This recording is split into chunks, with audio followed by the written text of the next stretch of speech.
Sure, my GTA fans. So you've watched my other video on how to start GTA online for the very first time. On this video I'm going to tell you how to make a lot of money, so do like and subscribe if you enjoy that. Where do we start? Well, we start off with our own car and weapons loadout and ready to do business. We're familiar with the VIP jobs, the CEO missions, headhunter et al. So what do we want to invest in next? Well, we want to do our mission and combination in order to save up to get, and the treasure hunt, don't forget the treasure hunt as in the previous guide, to get, wait for it, the Kazatka and the Sparrow. And for this, we will then be able to do the Cayo Perico heist at last, the best heist in the game and the most rewarding job, if you can call it that, in the whole game. And you can do it solo, no problem. You can do it solo or you can share. I'd recommend that you get the Sparrow first before you get the Kasatka, because the Sparrow will help you with all the setups. If you only get the Kasatka, you may struggle with some of the setup missions, but not the essential ones. You should be able to manage the essential setup missions, and then you should be able to crack off the job yourself for sure. And then you do a couple of heists, and then you have enough to buy the Sparrow, which will speed things along with regards to acquiring wealth. What alternates are there? Because I do have a guide on the Cayo Perico heist, so do watch that if you're planning on this method. And if it puts you off a little bit, then perhaps first you try something else. Get a CEO office for 1 million. The Maze Bank West is ideal, can be free with certain packages. And then this gives you access to CEO businesses. So import-export garage is the best, in my opinion, because it's cars. You get to drive fancy cars around, and you sell them to make a fat load of cash. It'll gradually make you money, and eventually you'll be able to get the Sparrow and then the Kasatka, and you'll be back to stage one, ultimately. So you're just putting it off a little bit, but it gives you a bit of security, and it gives you that added wealth there. But it will take longer to acquire wealth. The alternate though is the crate warehouse, and that is tedious for me. Some people really enjoy it, like the professional. He's got some good guides on that. I have a good guide on the import-export warehouse. The professional, go to him for the crate warehouse because he has a million experience of that, if you don't know that already. So that's one route. The alternate to the CEO is, of course, the biker gang. You need to buy a clubhouse for this, which costs 200,000 or so, and then you can invest in the businesses. Coke is the best and probably the only one you'll ever need. But if you really get addicted, you can get meth. And then there's another one as well, forgery, money forgery. That's it. But the problem is with this one is that it's very easy to grief because it's good that it's a passive business, as in it'll make money while you do other stuff. So you fill up your itinerary and then you sell it off, but it's the selling that's a difficult bit. If a griefer sees you, then they can lock on with their missiles and blow you up quite easily. Also, the actual delivery vehicles are half of them are terrible, and especially the post-stop van. That is the one that is so goddamn depressing that essentially I just restart and find a new session if I get a post-stop van these days. So there are ways around it, but you take a hit if you do that restart move. I'll probably do a guide on that at some point to tell you why not to buy it or why to buy it if it's for you. But that can also give you a route to the Sparrow and Kasatka. If you're going to do it, I'd say make a solo public session. The way to do that is in the details. So I'll put the link in there for my guide for that. So back at the Kasatka, we've finally got the Kasatka one of three ways. What do we get next? Well, do we buy all our stuff now? No, we don't. We buy the bunker. The reason why we buy the bunker is it's a passive business, just like the Coke business, but it's better than the Coke business because it takes 3 hours to load up. That's awesome because it's less sales that you'll be doing, and it's a lot easier to make a solo vehicle because you want a solo vehicle for both businesses to make the sale, and the sales vehicles are a lot better. You've got 3 decent vehicles against 2 rubbish ones, but none of them are as bad as the Coke sales. those vehicles. So, and the other thing is as well, a griefer cannot lock onto you with their missile, so they need to manually target you. So that you can still be griefed, and again, you can still make a solo public session for it. With both these businesses, you need to buy the upgrades to get the maximum efficiency and make the proper Benjamins on it.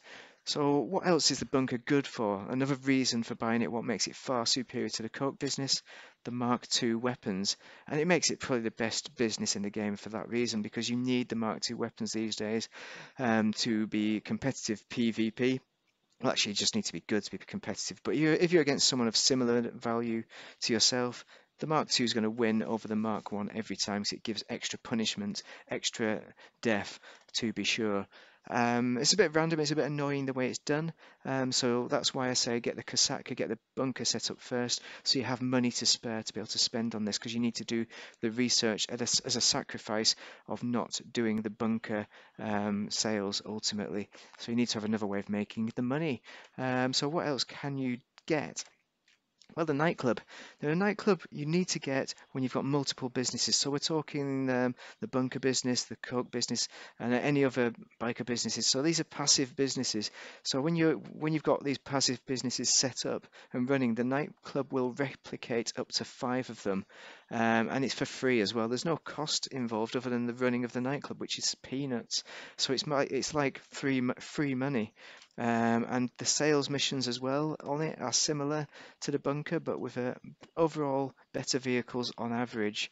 Some of them aren't as good, and they're similarly difficult to grief as well. But you can do it in a solo public session that you've made. Terabyte. So you need a nightclub to get a terabyte. The reason why you get a terabyte is, one, you can do terabyte missions. Check out my guide in the details.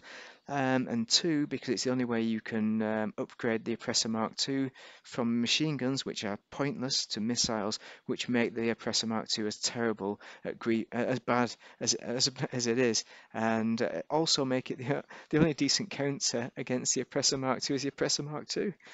So it's a vehicle that's ideal for grinding as well. I use it all the time for grinding. I know it's tedious to do it that way, but it's efficient. I want to do other stuff. I don't want to be wasting time in a car or in a jet suit, like Matey Boy, who obsessively does not use the Mark II. Yeah, I believe it shouldn't be in the game, but as it is in the game, you can't go on without it, I don't think, if you want to be competitive, ultimately. But if you disagree with me, then that's fine as well. Just you don't need to get it. You don't need to get the night. You can just get the nightclub or get none of those things. And then from there on, I would move on to buying your own things, as in supercars, aircraft, etc., tanks. But if you do feel that you have a genuine need for something such as an insurgent to protect you from the Mark II oppressor, then do buy that before this point if you feel there's a genuine need for it. But I would encourage you to get the Kasaka before you get anything else that's big ticket items. So I'll do a guide on all of this stuff. Obviously, it's all going to be out there pretty soon. So let's have a look at some details, shall we, on these things. And by details, I mean costs. So we have everything there except for the biker businesses, because I don't think, if I could do it again, I wouldn't invest in those. I only really use the bunker these days and the Cayo Perico heists. So that's a hint. Those are the best ones to get for me. They may be the best for you. Check out my videos to see if it's true. So standard, right? The standard column has the costs, if you just buy them as they are without any discounts. So 18.7 million. For everything that we've just gone over. But if you take 50% off, i.e. if you get it on sale, then it's going to be 9 million. So you can already see that diagram is falling to pieces, because if you see something on discount and you can see a way of making money ahead of something else, then do get it because it's on discount. So maybe you'll have biker discounts and you happen to have that money allocated ready, then maybe have a try for that I'd say not rather than the bunker. I'd probably still wait for the bunker, but if you're adamant on it, then crack on. because you can make a significant discount. Other discounts you can get if you, I know this is terrible, but if you have Amazon Prime, so for example, if you got a trial of a month of Amazon Prime, then you can also link it to Twitch Prime, and then you can link it to GTA in order to get to the Twitch Prime benefits. This is the best way, the cheapest way of getting your money made, because you get a CEO office and a nightclub in town, ideal locations for nothing. You can also get the bunker, the Paleto Bay bunker, not the Chumash bunker, which is the best bunker, the cheapest, probably one of the cheapest bunkers as well, but the Paleto Bay, which I think the Paleto Bay is the cheapest. It's also the nastiest because it's up north. You cannot use it for your business sales. You cannot use it to generate money, but you could use it for Mark II weapons generation. So you could, and if you do any upgrades, you can then transfer those upgrades to the Chumash bunker if you're going to buy that at a later date.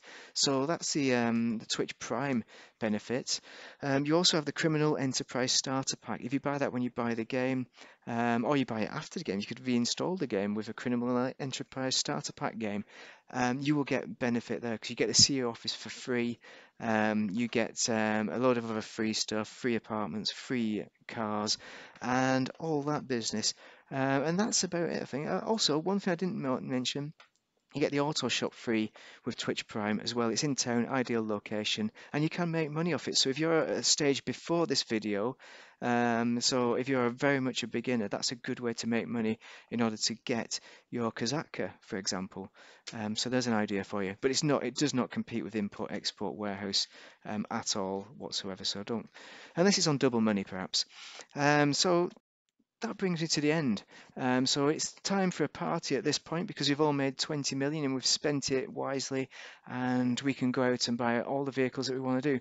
But overall, what the take-home message from this is, get involved with the jobs for making money that you're going to enjoy, because you're going to do it quite a lot. So you don't want to get bored of it. So if you're into crates, get crates. If you're into bunker, get bunker. Yeah, you know what I'm saying? Just watch my videos, see if you like what you see, and then dip your toe in, see, have a go at it. But overall, if you found this useful, do like and subscribe because I've got plenty more content. I've got lots of great ideas out there. But thank you very much for watching, and goodbye.